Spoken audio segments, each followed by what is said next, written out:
मेरी एक बात गौर से सुनिए आप। ये इतनी गहरी और अच्छी बात है।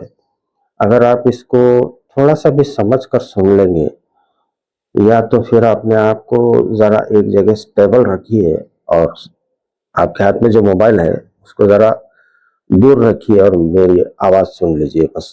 हाँ, एक बात बता देता हूँ, बड़ी ही इम्पोर्टेंट बात है। आपने जिंदगी में एक बार, आपकी जितनी भी उम्र हो, आपने अपनी जिंदगी में एक बार फिरकों के बारे में की हदीस सुनी होगी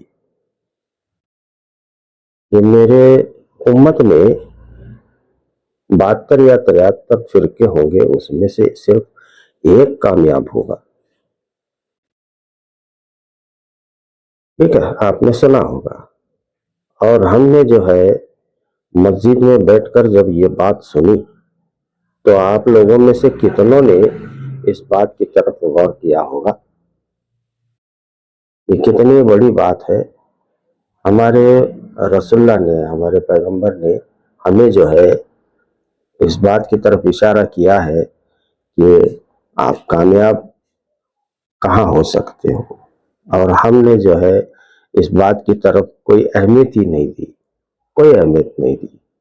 और इसका नुकसान जो है हमें आखिरत में होगा। ठीक है, अब मैं वो हदीस आपको सुना देता हूँ, रिपीट हो जाए, सुन लीजिए एक बार। वो हदीस है, हदीस सकलैन। एक फिरका कामयाब होगा ये तो आपको मालूम होगा। अब छुटकारा कैसे मिला है? रसूलुल्लाह ने, हज़रत मोहम्मद मुस्तफ़ा सल्लल्लाहु अलैहि व आलिहि वसल्लम ने फरमाया कि मेरा उम्मती जो है वो इन फिरकों के बारे में ज्यादा जानता नहीं है, उनको भी मालूम है। इसलिए उन्होंने जो है अपने एक सेंटेंस में जो है, जो सोचने वाला मुसलमान है उससे जो है वो एक सेंटेंस में सारी जिंदगी का निचोड़ समझ जाता है। वो चीज है हदीस सकलैन। हदीस सकलैन इसका नाम दिया गया है।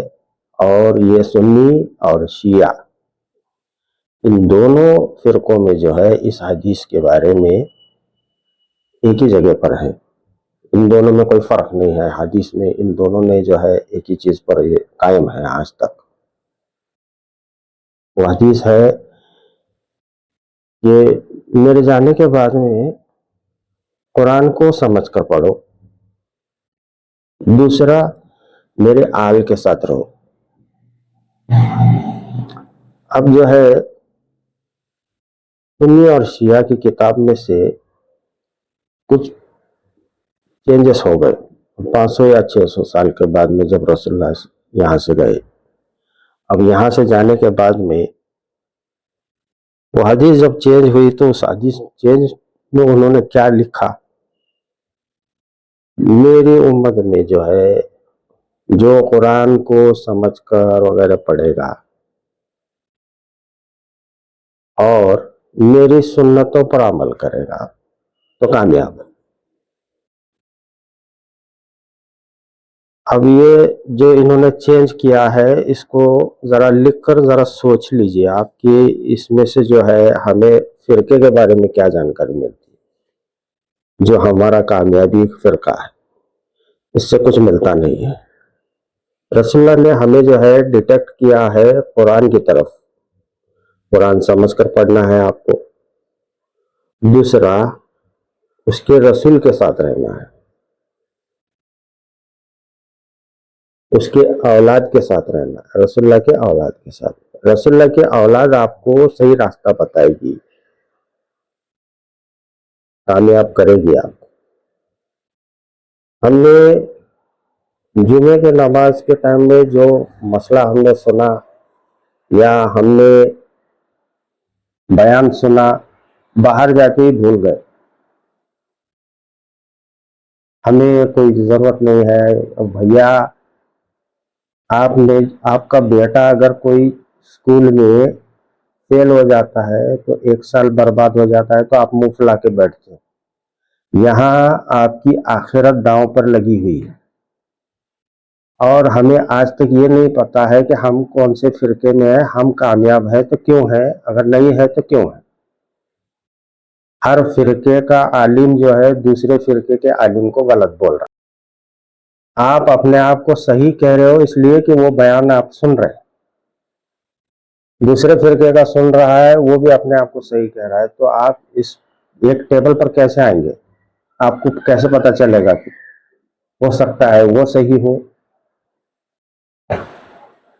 मैंने आपको इशारे में बता दिया, थोड़ा सा रिसर्च कर लीजिए इस बारे में, आपको मालूम पड़ जाएगा। जब शिर्क बिदअत नाचोगे ऐसे तो कामयाबी कुछ नहीं मिलेगा, हाथ में कुछ नहीं आएगा, अल्लाह समझ में नहीं आएगा और ना आखिरत समझ में आएगी। ऐसे ही पैदा नहीं हुए हम लोग।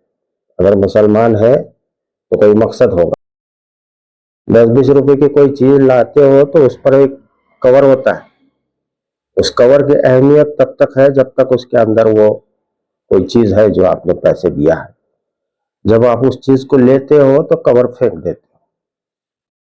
10-20 रुपए की चीज है, इसकी कदर है आपके पास।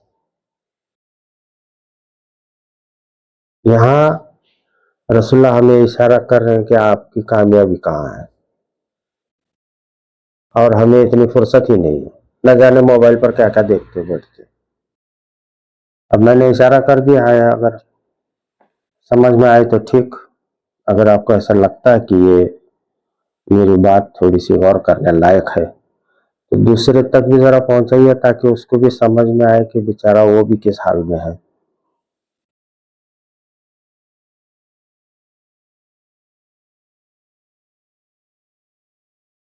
मिलते हैं।